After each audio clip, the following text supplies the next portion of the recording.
This will be an introduction to the concept of business cycles. Business cycles are an important idea in macroeconomics because growth of countries has been characterized as somewhat steady along a certain trend line. When we average it out, we might say growth over the last 30 years in the United States has been approximately 3% every year. Well, it has been approximately 3% every year, but that doesn't mean that there hasn't been variation.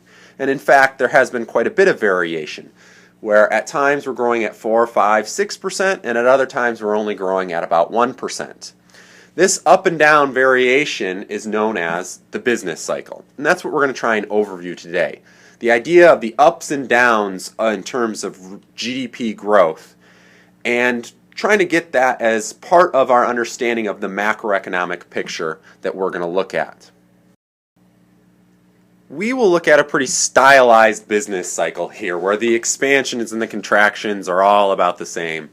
But in reality, when you look at the business cycle, you have expansions and contractions of varying duration and varying magnitude. But we have a simplified model here just to get the ideas of what is a business cycle here.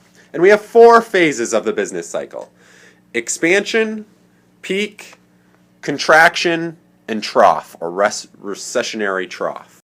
Before we get into those 4 ideas though, let's look at the basic picture here. We see that we have this trend line that is heading upwards. So we have real GDP on the vertical axis, and we have time on the horizontal axis.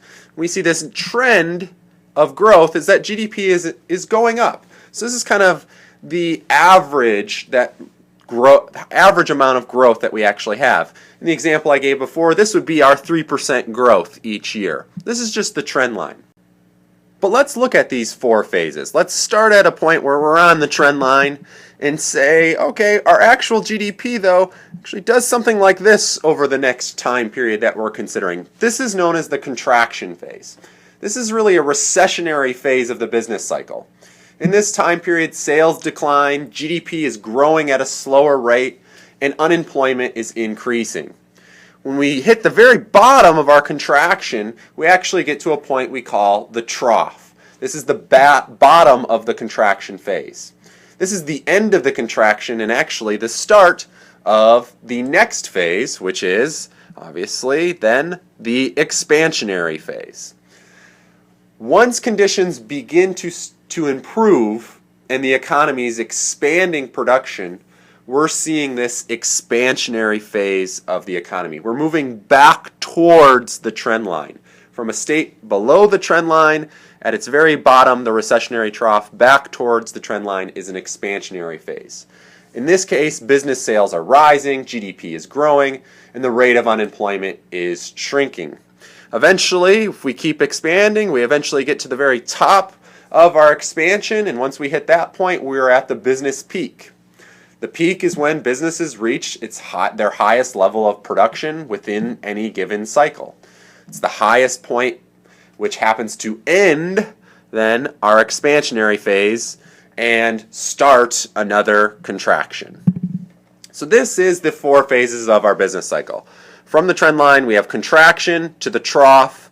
From the trough, we expand, and while we expand up to a business peak. I'm going to highlight a few other terms that people often use when they talk about the business cycle as well. Whenever we're moving through from the peak to the trough, obviously we say that's a contractionary phase. Whenever we're moving from a trough up to a peak, we're in an expansionary phase. But we want to talk about this. The term recession is widely used to represent the contractionary phase of the business cycle.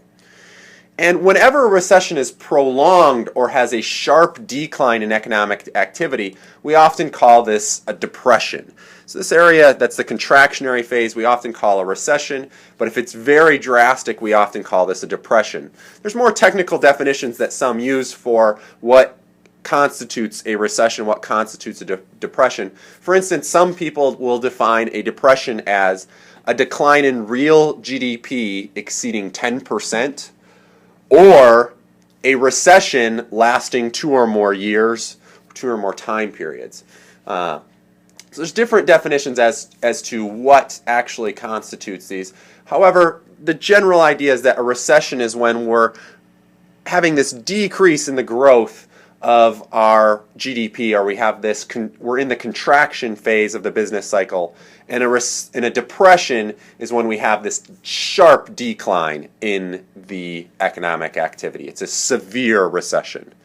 And then also we can see that in the expansionary phase, we have a couple of different terminologies here as well. When we're in the expansionary phase and we're moving back up to, say, the trend line or back up to the previous peak amount, that's known as essentially recovery. We're getting back to where we used to be, essentially. And then anything beyond that, we would just consider an age or an era or a time period of prosperity. We're above anywhere that we were before, or the previous peak that is we're comparing to. So the big term here really, though, is that recovery. We're getting back to where we were before. These are just some terms that you might hear on the news, etc., and an understanding of the business cycle and these terms can help you interpret the speak that other people do when they're referring to macroeconomics.